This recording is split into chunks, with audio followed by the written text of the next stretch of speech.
Hi hello എബീസ് വേൾഡിൻ്റെ പുതിയ വ്ളോഗിലേക്ക് എല്ലാവർക്കും സ്വാഗതം. ഇന്നത്തേത് ചേട്ടനെ രണ്ടാമത് ടെസ്റ്റ് ചെയ്യാൻ വേണ്ടിയിട്ട് ഹോസ്പിറ്റലിൽ കൊണ്ടുപോയൊരു വ്ളോഗും പിന്നെ വേറെ കുറച്ച് കാര്യങ്ങളൊക്കെ ചേർത്തിട്ടുള്ളൊരു വ്ളോഗാണ് കേട്ടോ.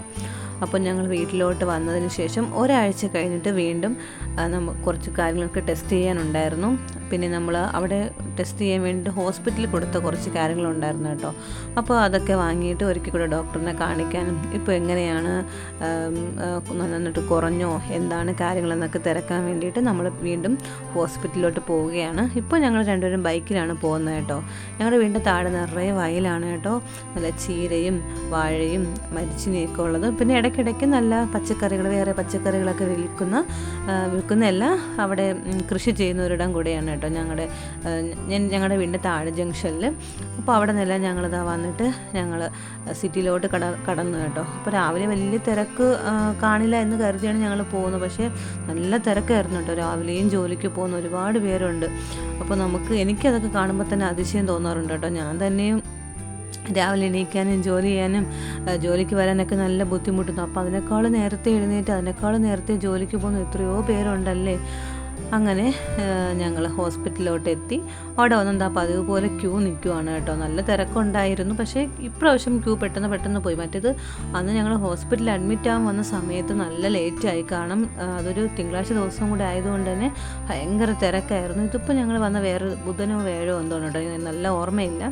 അങ്ങനെയാണ് വന്നത്. ഞങ്ങളുടെ OP ടിക്കറ്റൊക്കെ എടുത്തിട്ട് 120 OP ടിക്കറ്റ്. അപ്പോൾ ചേട്ടൻ ഫുഡും കാര്യങ്ങളൊക്കെ ആയിട്ട് പുറത്ത് തന്നെ ഇരിപ്പുണ്ടെന്ന്. അപ്പം എന്തായാലും OP എടുത്തെന്ന് മാത്രമേ ഉള്ളൂ. അവിടെ കൺസൾട്ടിങ് ഒന്നും തുടങ്ങിയിട്ടുണ്ടായിരുന്നില്ല.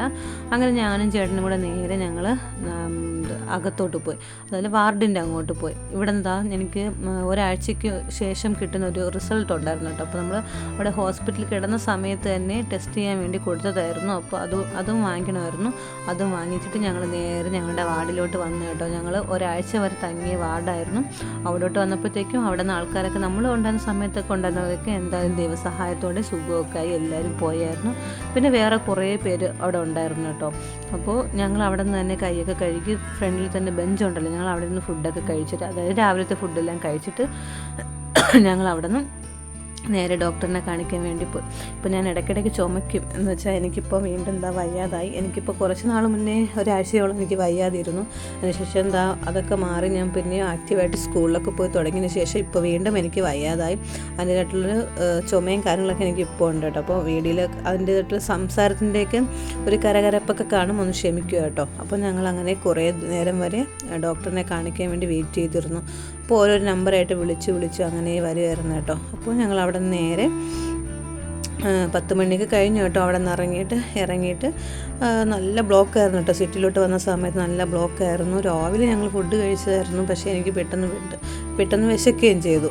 എന്തെന്ന് അറിഞ്ഞൂടാ കേട്ടോ. ഹോസ്പിറ്റലിൽ പോയതാണോ എന്താണെന്ന് അറിഞ്ഞൂടാ. രാവിലെ കഴിച്ച ഫുഡ് പെട്ടെന്ന് അങ്ങ് ദഹിച്ചു പോയതുപോലെ തോന്നി കേട്ടോ. എന്നാൽ നല്ല ചൂടും കാര്യങ്ങളൊക്കെ ഉണ്ടായിരുന്നു. പിന്നെ വേറെ എവിടെയും കടയിലൊന്നും കയറിയില്ല, വെള്ളം കുടിക്കാനും ഒന്നും കയറിയില്ല. വെള്ളമൊക്കെ ഞാൻ തന്നെ കൊണ്ടുവന്നായിരുന്നു. അതുകൊണ്ട് തന്നെ നിങ്ങൾ വേറെ എവിടെയും വെള്ളം കുടിക്കാമെന്നും പറഞ്ഞിട്ട് പ്രത്യേകിച്ച് ഒരിടത്തും ഇറങ്ങിയില്ല. എന്തായാലും ഫുഡ് തന്നെ കഴിച്ചിട്ട് പോകാമെന്ന് വിചാരിച്ചു. കാരണം ഞാൻ നേരെ സ്കൂളിലോട്ടാണ് പോകുന്നത്. സ്കൂളിൽ പോയി എന്തായാലും 1 മണിയൊക്കെ കഴിയും അടുത്ത് ഫുഡ് കഴിക്കാനായിട്ട്. അപ്പോൾ അത്രയും നേരം വരെ വിശന്നിരിക്കണമല്ലോ. അത് വേണ്ടെന്ന് കയറിയിട്ട് ദോശയും ചമ്മന്തിയും സാമ്പാറും വടയൊക്കെ കൂട്ടിയിട്ട് നന്നായിട്ട് തന്നെ രാവിലത്തെ ഫുഡ് പോലെ തന്നെ കഴിച്ചു വിടാം. കോഫിയാണ് വാങ്ങി കുടിച്ചത്. എനിക്ക് പുറത്ത് പോകുമ്പോൾ എപ്പോഴും കോഫി കുടിക്കാൻ എനിക്ക് ഭയങ്കര ഇഷ്ടമാണ്. ഫ്ലേവറായിട്ടുള്ള കോഫിയും കുടിക്കാൻ ഇഷ്ടമാണ്. പിന്നെ അവിടെ നിന്ന് എനിക്ക് ഉച്ചയ്ക്ക് കഴിക്കാനുള്ള ഫുഡും ഒക്കെ വാങ്ങിയിട്ടാണ് ഞങ്ങൾ പോയത് കേട്ടോ. ഇത് നമ്മുടെ ഈ സ്പോട്ട് എത്തുന്നതിന് തൊട്ട് മുന്നേ തന്നെ ഉള്ളതാണ് കേട്ടോ. മറ്റേ പാലമൊക്കെ ഉണ്ടല്ലോ, അതിൻ്റെ താഴ്വശത്തായിട്ടുണ്ട് കേട്ടോ. നല്ല ഫുഡായിരുന്നു കേട്ടോ. ചെറിയൊരു കടയാണെങ്കിൽ പോലും നല്ല ഫുഡായിരുന്നു. കാരണം ഞങ്ങൾ അവിടെ തന്നെ പോകാൻ കാര്യം ചേട്ടൻ ഇടയ്ക്കിടയ്ക്കൊക്കെ ജോലിക്ക് വരുന്ന സ്ഥലവും കൂടെയാണ് അവിടെ. അപ്പോഴവർ ചില സമയത്തൊക്കെ അവിടെ പോയി ചായയൊക്കെ വാങ്ങി കുടിക്കാറുണ്ട്, എന്തെങ്കിലും കഴിക്കാറുണ്ട്. അതുകൊണ്ടാണ് അവിടെ തന്നെ പോയത്. പിന്നെ ഞങ്ങളിതിപ്പോൾ ഈ രാത്രി കാണിക്കുന്നത് ഞാനും ചേട്ടനും എബിയും കൂടെ ഒരു പള്ളിയിലോട്ട് പോകുന്നതാണ് കേട്ടോ.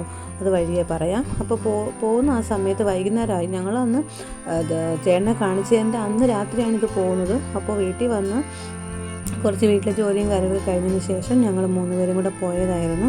ചായയൊക്കെ ഞങ്ങൾ കടയിൽ നിന്നാണ് വാങ്ങി കുടിച്ചത്.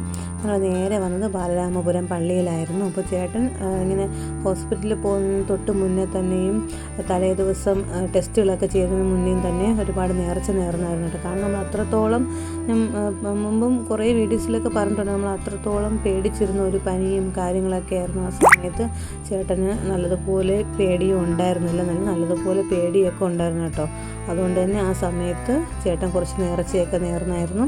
അതിൻ്റെ പ്രകാരം തന്നെ ഞങ്ങൾ അന്ന് തന്നെ അത് ബാലരാമപുരം പള്ളിയിലോട്ട് വന്നു. നമുക്ക് ഭയങ്കര വിശ്വാസമാണ് കേട്ടോ ഇവിടുത്തെ പള്ളിയിൽ. അങ്ങനെ ഞങ്ങൾ വന്നു. പിന്നെ അതുപോലെ തന്നെ ഞാനിവിടെ ട്രെയിനിങ്ങിന് വന്നൊരു സ്ഥലവും കൂടെ ആയതുകൊണ്ട് ഞങ്ങൾ എപ്പോഴും ഈ പള്ളിയിൽ വന്നാലും അങ്ങോട്ട് പോകും. പകലാണെങ്കിൽ സ്കൂളിൻ്റെ അടുത്തോട്ട് പോയത്, ഇപ്പോൾ രാത്രി ആയതുകൊണ്ട് ഞങ്ങൾ അങ്ങോട്ട് പോയില്ല. പിന്നെ ഇവിടെ മറ്റേ നമ്മുടെ അന്നദാനം പോലെയൊക്കെ കാര്യങ്ങളൊക്കെ ഉണ്ട് കേട്ടോ. അതിൻ്റെ ഒരു ഫ്ലക്സാണ് ഞാൻ കാണിച്ചത്. അവിടെ നിന്ന് കുറേ നേരം വരെയൊക്കെ നിന്നതിന് ശേഷം ഞങ്ങൾ വീട്ടിലോട്ട് പോന്നു. ഇതിപ്പോൾ 2 ദിവസം കഴിഞ്ഞതിന് ശേഷം ഞാനും ചേട്ടനും എബിയും കൂടെ തൊട്ടടുത്ത് തന്നെ കോവളത്തോട്ട് പോയതാണ് കേട്ടോ. നമുക്ക് തൊട്ടടുത്താണ് കോവളം എങ്കിൽ പോലും ഞങ്ങളങ്ങനെ അധികം ഒന്നും പോകാറില്ല. ഇതൊന്നും അറിയില്ല കേട്ടോ, ഞങ്ങളങ്ങനെ അധികം അങ്ങോട്ടൊന്നും പോകാറൊന്നുമില്ല. അങ്ങനെ ഇരുന്നപ്പോൾ ഒന്ന് പോകണമെന്ന് വിചാരിച്ച് ഞങ്ങൾ അങ്ങനെ പോയതാണ്. പക്ഷേ എന്ത് ചെയ്യാം, അപ്പോൾ നമ്മുടെ പ്രതീക്ഷകളെല്ലാം തെറ്റിച്ചുകൊണ്ടായിരുന്നു കേട്ടോ. അന്നത്തെ ഒരു ദിവസം കാണും എബിക്ക് കടലിൽ കുളിക്കാമെന്നൊക്കെ കരുതിയിട്ട് ഞങ്ങൾ ഡ്രസ്സൊക്കെ കൊണ്ടുപോയി, ഡ്രസ്സും തോർത്തും ഒക്കെ കൊണ്ടുപോയതായിരുന്നു. പക്ഷേ ശൂന്യത മാത്രമായിരുന്നു കേട്ടോ. കടലെല്ലാം കയറി ആരെയും അങ്ങോട്ട് കയറ്റി വിടുന്നുണ്ടായിരുന്നില്ല. അത്രയ്ക്കും വിഷമായി പോയി കേട്ടോ. എബിക്കും ഭയങ്കര വിഷമമായി കളിക്കാമെന്ന്. കാരണം കുറേ നാളുകളായി കടലിലോട്ട് വന്നിട്ട്, കോവളത്തോട്ട് വന്നിട്ട്. അതുകൊണ്ട് തന്നെ നന്നായിട്ട് കടലിൽ കുളിക്കാമെന്നൊക്കെ കയറിയിട്ട് നല്ല ഉത്സാഹിച്ച് ചാടിത്തുള്ളി ഓടി വന്നതായിരുന്നു ആശ. പക്ഷേ എന്ത് ചെയ്യാം, അത് നമുക്ക് കടലിലോട്ട് ഇറങ്ങാൻ പറ്റിയില്ല. അങ്ങനെ ഞങ്ങൾ കുറേ നേരം വരെ അവിടെ നിന്ന് കുറേ ഫോട്ടോയും വീഡിയോ ഒക്കെ എടുത്തതിന് ശേഷം അവിടെ നിന്ന് പോയി. പക്ഷേ പിന്നീടാണ് ഓർത്ത് നമ്മൾ നേരെ അങ്ങ് താഴെ പോയാൽ മതി, കാരണം വേറൊരു ബീച്ചുണ്ടല്ലോ കോവളത്ത്, അവിടെ പോയാൽ മതി എന്ന് പിന്നീടാണ് നമുക്ക് തോന്നിയത്. അപ്പോൾ തന്നെ നമ്മൾ അവിടെ നിന്ന് തിരിക്കാമെന്ന് വിചാരിച്ചാലും കുറച്ച് നേരം വരെയൊക്കെ അവിടെ നിന്ന് കേട്ടോ. 2-3 പേരൊക്കെ അങ്ങോട്ട് താഴെ ഇറങ്ങിയ സമയത്ത് ലൈഫ് ഗാർഡിൽ നിന്ന് വന്ന് വഴക്കൊക്കെ പറഞ്ഞു അവരെ തിരിച്ച് കയറ്റുകയാണ് ചെയ്തത്. ഈ ഒരു ഭാഗത്ത് ആരെയും ഇറക്കിയിട്ടുണ്ടായിരുന്നില്ല. നമ്മളവിടെ നിന്ന് കുറച്ച് നേരമൊക്കെ നിന്ന് കുറച്ച് ഫോട്ടോയൊക്കെ എടുത്തു. അപ്പോഴാണ് ഞങ്ങൾ എബി ഒരു ഫോട്ടോ എടുക്കാൻ വേണ്ടി തിരിച്ചു നിർത്തിയ സമയത്ത് അവിടെ വലിയ മയില, കുഞ്ഞു മയിലാണ് കേട്ടോ. ആ സമയത്ത് എനിക്ക് വലുതായിട്ട് തോന്നിയത്, പക്ഷേ ഇപ്പോൾ കാണുമ്പോൾ എനിക്ക് കുഞ്ഞു പോലെ തോന്നി കേട്ടോ. ഞാൻ ആദ്യം വലിയ മയിലെന്ന് പറഞ്ഞത് ഒരു മയിലുണ്ടായിരുന്നു കേട്ടോ. അപ്പോൾ അതിൻ്റെ കൂടെ നിന്ന് കുറേ നേരം ഫോട്ടോയൊക്കെ എടുത്തു. അപ്പോൾ അതുവഴി പോയ കുറേ പേരൊക്കെ ആ മയിൽ കാണുന്ന രീതിയിൽ തന്നെ നിന്ന് കുറച്ച് ഫോട്ടോയൊക്കെ എടുത്തു. അപ്പോൾ എല്ലാവരും ഇങ്ങനെ ഫോട്ടോ എടുക്കുന്ന കണ്ടപ്പോൾ തന്നെ അതിന് തന്നെ എന്തോ പോലെ തോന്നുന്നു കേട്ടോ. അതപ്പോൾ തന്നെ അവിടെ നിന്ന് പോവുകയും ചെയ്തു. നമ്മളെന്തായാലും കുറച്ച് നേരം വരെയൊക്കെ നിന്ന് കണ്ടുകൊണ്ട് നിന്നു. നല്ല രസമല്ലേ, ഒന്ന് പീലി വിടർത്തിയിരുന്നെങ്കിലെന്ന് നമ്മളെല്ലാവരും ആഗ്രഹിച്ച് നിന്നു കേട്ടോ. പക്ഷേ എന്ത് ചെയ്യുക, അത് അങ്ങനെയൊന്നും ചെയ്തിട്ടുണ്ടായിരുന്നില്ല. അത് എപ്പോഴും ഇങ്ങനെ നമ്മൾ സ്ഥിരമായിട്ട് ഇവിടെ വരുന്ന സമയത്ത് മയിലൊക്കെ നമ്മൾ കാണാറുണ്ട്. അങ്ങനെയൊക്കെ കണ്ടതിന് ശേഷം ഞങ്ങളിപ്പോൾ നേരെ താഴോട്ട് പോയി. പക്ഷേ നമ്മൾ ആദ്യമേ തന്നെ ഇവിടെ താഴെ വന്നാൽ മതിയായിരുന്നു എന്ന് പിന്നെ തോന്നി കേട്ടോ. ഞങ്ങൾ ചെന്ന സമയത്ത് സന്ധ്യയാവുന്നൊരു സമയമായിരുന്നു. അപ്പോൾ തന്നെ നമ്മളവിടെ നിന്ന് ഇറങ്ങി അവിടെ അങ്ങോട്ട് ഇറങ്ങാമെന്ന് വിചാരിച്ച് നിന്ന സമയത്തായിരുന്നു അവിടെ നിന്നും ആൾക്കാരെല്ലാവരെയും മുകളിലോട്ട് കയറ്റുന്നുണ്ടായിരുന്നു. ആരെയും അത് കാണാൻ വേണ്ടി നിർത്തുന്നുണ്ടായിരുന്നില്ല.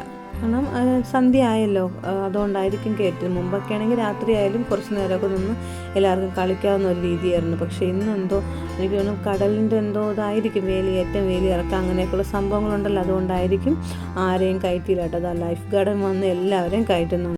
ഭയങ്കര സങ്കടമായിരുന്നു കേട്ടോ. 2 അടുത്ത് വന്ന സമയത്തും ഇങ്ങനെ കാണാനൊന്നും പറ്റാത്തതിൻ്റെ വിഷമം നമുക്കുണ്ടായിരുന്നു. എന്തായാലും ഇനി അടുത്ത് വരുമ്പോഴത്തേക്ക് ഇറങ്ങാമെന്നൊക്കെയുള്ള ശുഭപ്രതീക്ഷയോടെ ഞങ്ങൾ പോയത്. അത് കണ്ട് ആ ഒരു കൊച്ചിനെ ആ ഒരു അമ്മ വെച്ചുകൊണ്ട് പോകുന്നൊരു വീഡിയോ ഞാൻ എൻ്റെ ഫ്രണ്ട്സിനൊക്കെ കാണിക്കാൻ വേണ്ടി എടുത്താണ് കേട്ടോ. ഒരു കൂസലില്ലാതെ ഒരു 6-7 മാസമായി കുഞ്ഞാണെന്ന് തോന്നുന്നു കേട്ടോ. അവരൊരുമാതിരി ആ കുഞ്ഞിനെ എടുത്തുകൊണ്ട് പോയത്. അവിടെ ഇരുന്ന് എല്ലാവരും പറയുന്നുണ്ടായിരുന്നു, അയ്യോ എന്താണ് അവർ ആ കുഞ്ഞിനെ അങ്ങനെ എടുത്തിട്ട് പോകുന്നതെന്ന്. കാരണം ആ കയ്യിൽ പോലും നേരെയല്ല കുഞ്ഞിനെ വെച്ചിരിക്കുന്നത്. നമുക്കതിനെ കാണുമ്പോൾ പാവം, നമുക്ക് പേടിയും തോന്നുന്ന ഒരു രീതിയിലായിരുന്നു ആ കുഞ്ഞിനെ വെച്ചിട്ട് അങ്ങനെ പോയത് കേട്ടോ. അങ്ങനെ ഞങ്ങൾ കുറേ നേരം വരെ, സന്ധ്യ വരെ അവിടെ ഇരുന്നു. എന്തായാലും കടലിൽ ഇറങ്ങാൻ പറ്റുന്നില്ലല്ലോ, എന്തായാലും വൈകുന്നേരം സന്ധ്യയാവുന്നവരെ അവിടെ ഇരിക്കാമെന്ന് വിചാരിച്ചു. കുറേ നേരം വരെ അവിടുത്തെ ഓരോരോ കാഴ്ചകളൊക്കെ കണ്ട് അങ്ങനെ ഇരുന്നു. പിന്നെ കുറേ നേരം കഴിയുമ്പോഴത്തേക്കും നമ്മുടെ ആ കടലിൻ്റെ നമുക്ക് എൻ്റെ ഭാഗമെന്ന് തോന്നുന്നു ആ ഒരു വശത്ത് ഫുള്ള് ലൈറ്റ് വരും കേട്ടോ. കപ്പലാണോ ബോട്ടാണോ വെള്ളമാണോ എന്താണെന്നൊന്നും എനിക്കറിയത്തില്ല കേട്ടോ. എല്ലാവരും പറയും കപ്പലാണെന്നൊക്കെ പറയും, മീൻ പിടിക്കാനുള്ളതാണെന്ന് പറയും, അങ്ങനെ പലതും പലതായിട്ട് പറയും. അങ്ങനെ നമ്മൾ കുറേ നേരം വരെ അവിടെ നിന്ന് കണ്ടു. അസ്തമനം കാണുമെന്ന് വിചാരിച്ചപ്പോഴും അത് നടന്നില്ല. ഫുൾ മേഘം കൊണ്ട് മൂടിക്കെട്ടിയിരുന്ന ഒരവസ്ഥയായിരുന്നു. അതുകൊണ്ട് അതും കാണാൻ പറ്റിയില്ല. എല്ലാം കൊണ്ടും ഒരു ശോകമുഖമായ ഒരു ദിവസമായിരുന്നു. നമുക്ക് ഒരു എന്തെന്ന് പറയുക, ഒരു സന്തോഷിക്കാൻ വന്നിട്ട് സങ്കടപ്പെട്ട് പോകേണ്ട ഒരു അവസ്ഥ കൂടെ ആയിരുന്നു കേട്ടോ. എന്തായാലും ഇതുവരെ വന്നതല്ലേ, ഒരു ഐസ്ക്രീം വാങ്ങിക്കാമെന്ന് വിചാരിച്ചിട്ട് ഒരു മറ്റേ റെഡ് വെൽവെറ്റിൻ്റെ ഒരു ഐസ്ക്രീം തന്നെ എബിക്കുട്ടന് വാങ്ങിക്കൊടുത്തു കേട്ടോ. അവൻ അതൊക്കെ കുടിച്ചിട്ട് സന്തോഷത്തോടെ പോയി. പക്ഷെ നമുക്കൊരു സങ്കടമായിരുന്നു കേട്ടോ. നേരത്തെ ഒന്ന് കടലിൽ വന്ന് കളിക്കാമെന്ന് വിചാരിച്ച സമയത്ത് അതിനൊന്നും നടക്കാത്തതിൻ്റെ ഒരു വിഷമം നമുക്കുണ്ടായിരുന്നു. എന്തായാലും പോട്ടെ, കുഴപ്പമില്ല, ഇനി എപ്പോഴെങ്കിലും വരാമെന്ന് വിചാരിച്ചു. പിറ്റേ ആഴ്ചയൊക്കെ വരാമെന്ന് വിചാരിച്ചിട്ട് ഇപ്പോൾ തന്നെ അതൊന്ന് കഴിഞ്ഞിട്ട് തന്നെ ഒരു 1-2 മാസമാവും തോന്നും കേട്ടോ. എന്തോ തൊട്ടടുത്തായിട്ട് പോലും അങ്ങനെ ഞങ്ങൾ അധികമൊന്നും അങ്ങോട്ടൊന്നും പോകാറില്ല. നമുക്ക് മുമ്പ് ഞാൻ എൻ്റെ വീട്ടിലാണ് സമയത്ത് കോവളത്തിനടുത്താണ് ചെറുക്കൻ്റെ വീടെന്നൊക്കെ കേൾക്കുമ്പോൾ എപ്പോഴും കോവളത്ത് പോവാം, അങ്ങനെയാണ് ഇങ്ങനെന്നൊക്കെ മനസ്സിൽ വിചാരിച്ചിട്ടാണ് ഇങ്ങ് വരണം. പക്ഷേ ഇവിടെ വരുമ്പോഴാണ് ഇവിടെ ഉള്ളവർക്ക് കോവളം കേൾക്കുമ്പോൾ തന്നെ അവർക്കൊരു വിലയില്ലാത്ത പോലെയാണ് കേട്ടോ. നമുക്ക് ദൂരെ കിടക്കുന്ന നമുക്കാണ് ഇതുപോലുള്ള സ്ഥലങ്ങളിലൊക്കെ പോകാനും കാണാനും ഇഷ്ടം. അടുത്ത് കിടക്കുന്നവർക്ക് ഇതൊന്നും കാണാനോ ഒന്നിനും ഇഷ്ടമില്ലാത്ത ഒരു പ്രകൃതമാണ് ഇവിടെ ഉള്ളവർക്കും. അപ്പോൾ എന്തായാലും നല്ല രണ്ട് ദിവസം കഴിഞ്ഞു എന്ന് വെച്ചാൽ 2 കുറച്ച് ദിവസങ്ങൾ കഴിഞ്ഞു. കാരണം ഹോസ്പിറ്റൽ കേസുകളും കാര്യങ്ങളൊക്കെ കഴിഞ്ഞു. നമ്മളൊന്ന് ഫ്രീ ആയി വന്നു. അതിനുശേഷം ഒന്ന് അടിച്ചു പൊളിക്കാമെന്ന് കരുതി വന്ന സമയത്ത് അത് നടന്നില്ല. അതിൻ്റെ വിഷമവും കാര്യങ്ങളൊക്കെ ഉണ്ട്. അതെന്തായാലും വഴിയെ പോട്ടെ. അടുത്ത് നമുക്ക് എപ്പോഴെങ്കിലും ഇതുപോലെയൊക്കെ അടിച്ചു പൊളിക്കലേ ഓണത്തിനൊക്കെ വരാമെന്നൊക്കെ ശുഭപ്രതീക്ഷയോടെ പോകുന്നു. കാരണം നമുക്ക് അടിച്ചു പൊളിക്കുക വെച്ചാൽ നമുക്കിതുപോലെ വരുന്ന സമയത്ത് ഒന്നിതുപോലെ ഇത് കടലിറങ്ങാനും കുളിക്കാനും ഒക്കെ പറ്റണം. അതാണ് നമ്മളെപ്പോഴും ആഗ്രഹിച്ച് വരുന്നത് കേട്ടോ. അപ്പോൾ അതും ഇനി നടക്കുമെന്ന് വിചാരിക്കുന്നു. കാരണം അന്ന് അത്രത്തോളം ഉത്സാഹിച്ചായിരുന്നു ഞങ്ങൾ വന്നത്. പക്ഷേ എന്ത് ചെയ്യാം, എബിക്ക് അങ്ങോട്ട് ഇറങ്ങാനേ പറ്റില്ല. ഭയങ്കര വിഷമമായിരുന്നു. എന്നാലും ഇനിയൊക്കെ വരാമെന്ന് പറഞ്ഞു. പിന്നെ ഒരു ഐസ്ക്രീമൊക്കെ വാങ്ങിക്കൊടുത്തപ്പോഴത്തേക്ക് അവൻ്റെ സങ്കടമൊക്കെ അങ്ങ് മാറി. എന്തായാലും പോട്ടെ, ഇനി എപ്പോഴെങ്കിലും ഇങ്ങോട്ട് വരാമെന്ന് വിചാരിച്ചു. അല്ല, ഓണത്തിന് തന്നെ വരാമെന്ന് വിചാരിച്ചു കേട്ടോ. അപ്പോൾ ഇതൊക്കെയായിരുന്നു ഇന്നത്തെ കുഞ്ഞു വ്ളോഗ് കേട്ടോ. അപ്പോൾ 3 ദിവസത്തെ, അതായത് 3 സമയത്തായിട്ട് എടുത്ത കുറേ കാര്യങ്ങൾ ചേർത്തിട്ടുള്ള ഒരു വ്ളോഗാണ്. വേറെ കണ്ടൻറ്റ് പറയാൻ വേറെ പ്രത്യേകിച്ച് അങ്ങനെയൊന്നും ഉണ്ടായിരുന്നില്ല. അതാണ് അത് മാത്രമായിട്ട് ഫോക്കസ് ചെയ്തെടുക്കാത്തത്. ഇങ്ങനത്തെ കുറച്ച് കാര്യങ്ങൾ മാത്രമേ ഉണ്ടായിരുന്നുള്ളൂ. അതാണ് ഇങ്ങനെ തന്നെ അങ്ങ് എടുത്തു പോയത് കേട്ടോ. അപ്പോൾ നിങ്ങൾക്ക് എല്ലാവർക്കും ഈ ഒരു കുഞ്ഞു വ്ളോഗ് ഇഷ്ടപ്പെടുകയാണെങ്കിൽ നിങ്ങളെല്ലാവരും തീർച്ചയായിട്ടും കമൻറ്റ് ചെയ്യുക കേട്ടോ. വീഡിയോസ് കാണുന്ന എല്ലാവരും കമൻറ്റ് ചെയ്താൽ മാത്രമേ നമുക്ക് ഇനിയും പുതിയ വീഡിയോസും കാര്യങ്ങളൊക്കെ ഇടാനുള്ള ഒരു ഉത്സാഹം ഉണ്ടായിരിക്കുകയുള്ളൂ. അതുപോലെ തന്നെ സബ്സ്ക്രൈബും ചെയ്യുക കേട്ടോ. പുതുതായിട്ടാണ് ഞങ്ങളുടെ ചാനലിൽ ഈ വീഡിയോസ് കാണുന്നതെങ്കിൽ നിങ്ങളെല്ലാവരും തീർച്ചയായിട്ടും സബ്സ്ക്രൈബും ചെയ്യണം. അപ്പോൾ നിങ്ങൾ ഫ്രണ്ട്സിനും അയച്ചു കൊടുക്കുക. അപ്പോൾ ഫ്രണ്ട്സും സബ്സ്ക്രൈബ് ചെയ്യാൻ പറയുക കേട്ടോ. അപ്പോൾ ഞങ്ങളുടെ ഒരു കുഞ്ഞു ലോകത്ത് നിങ്ങളെല്ലാവരും വന്നു ചേരുക, ഞങ്ങളുടെ ഫാമിലി ആവുക, ഞങ്ങളുടെ സന്തോഷത്തിൽ പങ്കുചേരുക. അപ്പോൾ മറ്റൊരു വീഡിയോ ആയിട്ട് നമുക്ക് കാണാം. അതുവരേക്കും എല്ലാവർക്കും ബൈ ആൻഡ് ടേക്ക് കെയർ.